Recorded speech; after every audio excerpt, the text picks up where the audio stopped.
नमस्कार दर्शक बंधु आज हूँ एप्रिल 24 तारिख शुक्रवार। चलतु केतोटी देश विदेश खबर उपरे नजर पकाइबा। सेतिपाई वीडियोटी को शेष पर्यंत देखंतु एवं आपणक भल पाइबा स्वरूप गोटे गोटे लाइक कर दियंतु। जदि चैनल रे नुआ आछंती ताहेले सब्सक्राइब करी बेल आइकन टी को दबाई दियंतु, जाहा फल रे नुआ नुआ अपडेट सर्वप्रथमे पाई परिबे। आजिर प्रथम खबर लागू हैला 60% महंगा भत्ता, सरकार जारी कले आदेश मिलिबो एरियर। केंद्र सरकारी कर्मचारी पई खुशी खबर, सरकारी जारी कले नुआ आदेश एरियर मध्य प्रदान कराजिबो। केंद्र सरकारी कर्मचारी 60% महंगा भत्ता गतकाली ठारू कार्यकारी होईछि। केंद्र सरकार एनै निर्देश जारी करिसंती। एही महंगा भत्ता 1 जनवरी 2024 रु कार्यकारी हेबो बोली विवेचना कराजिबो। 2 दिन पूर्वरु सरकार केंद्र सरकारी कर्मचारी पई महंगा भत्ता 2% वृद्धि घोषणा करथिले। पूर्वरु महंगा भत्ता 58% थिला। केंद्र सरकारी कर्मचारी माने दीर्घ दिन धरी एही भत्ता वृद्धि पई दाबी करि आसुथिले, किंतु एथर महंगा भत्ता वृद्धि संपर्क रे घोषणा बहुत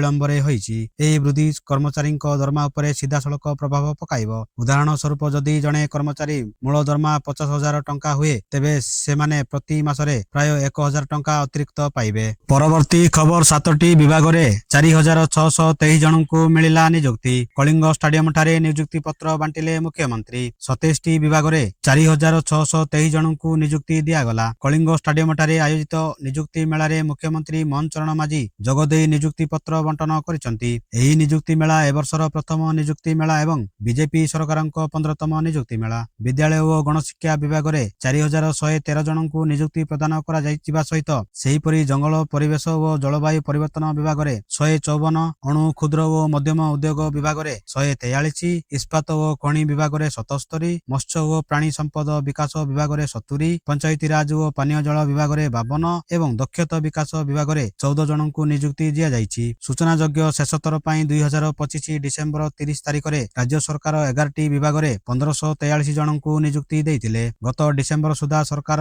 39,459 जनଙ୍କୁ नियुक्ति देई सारिलेनी। आसंता कालीर नियुक्ति को मिसाइले सरकार 22 मासरे 44,000 रु अधिक जनଙ୍କୁ नियुक्ति देइचंती बोली खबर मिलिछि। परवर्ती खबर वृद्धावस्था रे चाषी को मिलिबो मासिक 3,000 टंका पेंशन। हमर चाषी भाई माने सारा जीवन बिलरे झाड़ बुहांती एवं अवसर परे अनेक समय आर्थिक अभावर सम्मुखीन हुअंती। एही समस्यार समाधान पई केंद्र सरकार प्रधानमंत्री किसान मान धन योजना आरंभ करिसंती। एही स्कीम विशेष करी सेही क्षुद्र एवं नाममात्र चाषींक पई जाहांक पाखरे आयर अन्य कोनोसी स्थायी माध्यम नाही। एही योजनार सबुठारु बड़ लाभ होउची जे एहा आपनकु वृद्धावस्था रे काहा आगरे हाथ पातिबारु रक्षा करे एवं एक सम्मानजनक जीवन जीबार भरोसा दिए। केवल एक छोट अवदान देई आपण निज भविष्यतकु टेंशन मुक्त करि परिबे। आजिकालर व्यस्तबहुल जीवन रे एही स्कीम चाषींक पई एक शक्तिशाली सुरक्षा कवच भली काम करिबो बोली कहा जाइतिबा सूचना मिलिछि। परवर्ती खबर मुर्शिदाबाद रे मतदान बेले संघर्ष, हुमायून कबीरंक सह टीएम समर्थक हाताहाती। पश्चिम बंग विधानसभा निर्वाचन लागि भोटिंग जारी रहिछि। बेंगल रे प्रथम पर्याय रे 16टी जिल्ला रे थिबा 152टी आसन लागि मतदान चालिछि। एथि लागि मोट 44,376टी पोलिंग स्टेशन करा जाइछि। प्रथम पर्याय रे निर्वाचन लागि मोट 1478 प्रार्थी निर्वाचन मैदान को ओह्लाइछंती। 3.6 कोटी मतदाता सेमानकर भाग्य निर्धारण करिवे। मुर्शिदाबाद रे भोटिंग समय संघर्ष होइतिबा रिपोर्ट सामना को आसुछि। टीएमसी समर्थक पुलिस एवं हुमायून कबीरंक सह हाताहाती होइछंती बोली जणा पड़िछि। आम जनता उन्नयन पार्टी प्रतिष्ठाता हुमायून कबीरंक प्रति दुर्व्यवहार रिपोर्ट मध्य सामना को आसिछि। भोटिंग मझिरे बोमा माड़ होइछि, अनेक आहत होइतिबा मध्य खबर सामना को आसिछि बोली सूचना मिलिछि। परवर्ती खबर सरिला कैबिनेट बैठक 8टी प्रस्ताव रे बाजिला मोहर। सरिला कैबिनेट बैठक 8टी प्रस्ताव रे बाजिला मोहर। शिल्परू आरंभ करी डिजिटल गवर्नेंस, परिवहन रु लोकसेवा समस्त क्षेत्र रे निया जाइछि पदक्षेप। बलांगीर रे सूता उत्पादन कारखाना स्थापन को मंजूरी। MS Shri Ambika Cotspin PBT LTD रो 124 कोटी टंका विनियोग रे गड़ी उठिबो एई प्रकल्प। 300 रु अधिक लोकंकु मिलिबो नियुक्ति। पश्चिम ओडिशा रे टेक्सटाइल शिल्प को मिलिबो नुआ गति। राज्य रे शुद्ध जलवायु और सुस्थ शक्ति को आगे नेबा पई सिटी गैस वितरण नीति को मंजूरी। पीएनजी और सीएनजी ढांचा रे विस्तार हबो त्वरान्वित।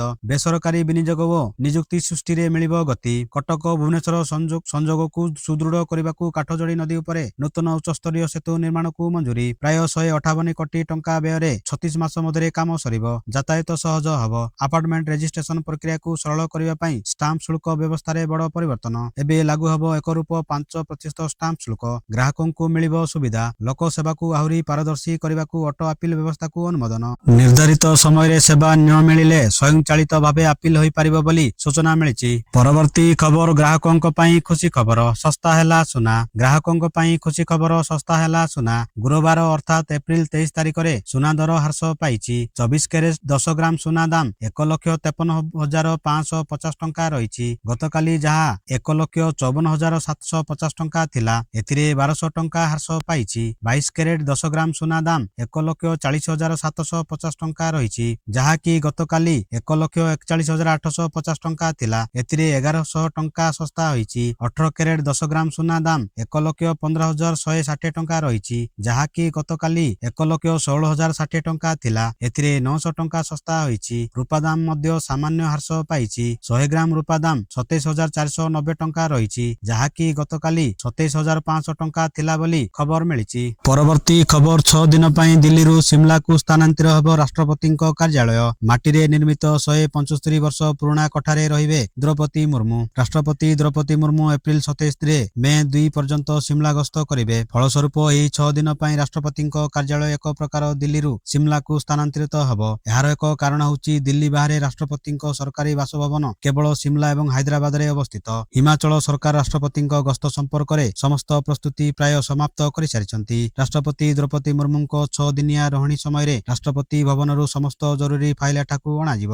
ଏହା ଉଲ୍ଲେଖନୀୟ ଯେ ଦେଶରେ କେବଳ 3ଟି ରାଷ୍ଟ୍ରପତି ଭବନ ଅଛି ସେମାନଙ୍କ ମଧ୍ୟରୁ ସବୁଠାରୁ ପୁରୁଣା ସିମଲାର ମସୋବ୍ରାରେ ଅବସ୍ଥିତ ପୂର୍ବରୁ ଏହାକୁ ଦି ରିଟ୍ରସ୍ ନାମରେ ମଧ୍ୟ ଜଣାଯାଉଥିଲା ଏହା ସିମଲାରୁ 12 କିଲୋମିଟର ଦୂରରେ ମସୋବ୍ରାର ଶାନ୍ତ ଏବଂ ମନୋରମ ପାହାଡ଼ ମଧ୍ୟରେ ଅବସ୍ଥିତ ମସୋବ୍ରାର ରାଷ୍ଟ୍ରପତି ଭବନ 175 ବର୍ଷରୁ ଅଧିକ ପୁରୁଣା ଏହାର ସ୍ଥାପତ୍ୟ ଶୈଳୀ ଧୋଜି ନିର୍ମାଣ ଦ୍ୱାରା ବୈଶିଷ୍ଟ୍ୟଯୁକ୍ତ ଏଥିରେ କାଠ ଏବଂ ମାଟିରେ ତିଆରି କାନ୍ଥ ଅଛି ଏହି ସ୍ଥାପତ୍ୟ ଶୈଳୀର ଏକ ସ୍ୱତନ୍ତ୍ର ବୈଶିଷ୍ଟ୍ୟ ହେଉଛି ଯେ ଏହି ପ୍ରକାରେ ନିର୍ମିତ କାଠଗୁଡ଼ିକ ଭୂମିକମ୍ପ ଦ୍ୱାରା ମଧ୍ୟ ପ୍ରଭାବିତ ହୋଇନଥାଏ ଏହି ଧୋଜି ଶୈଳୀର ଗଠନ ଗ୍ରୀଷ୍ମ ମାସରେ ଥଣ୍ଡା ଏବଂ ଶୀତ ଋତୁରେ ଉଷ୍ମ ରହିଥାଏ ବୋଲି ଖବର ମିଳିଛି ପରବର୍ତ୍ତୀ ଖବର କୋଣାର୍କ ମନ୍ଦିରରୁ ବାଲି କଢା ପ୍ରକ୍ରିୟା ଟନେଲ ନିର୍ମାଣ ଆରମ୍ଭ ଚୂଡ଼ାନ୍ତ ପର୍ଯ୍ୟାୟରେ କାମ ବିଶ୍ୱ ପ୍ରସିଦ୍ଧ କୋଣାର୍କ ମନ୍ଦିର ଜଗମୋହନ ଗର୍ଭଗୃହରୁ ବାଲି କଢା ପାଇଁ ଟନେଲ ନିର୍ମାଣ କାର୍ଯ୍ୟ ଆରମ୍ଭ ହୋଇଛି ଏନେଇ ସମସ୍ତ କାର୍ଯ୍ୟ ଶେଷ ପର୍ଯ୍ୟାୟରେ ପହଞ୍ଚିଛି ଏଏସ୍ଆଇ ମହାନିର୍ଦ୍ଦେଶକଙ୍କ ନିର୍ଦ୍ଦେଶରେ ଏକ ମନିଟରିଂ ଟିମ୍ ଅନୁଧ୍ୟାନ କରୁଛି ବୋଲି ଏଏସ୍ଆଇ ପୁରୀ ସର୍କଲ ସୁପରିଟେଣ୍ଡେଣ୍ଟ ଡିବି ଗଡ଼ନାୟକ କହିଛନ୍ତି ସୂର୍ଯ୍ୟ ମନ୍ଦିରରୁ ବାଲି କଢା ପ୍ରକ୍ରିୟା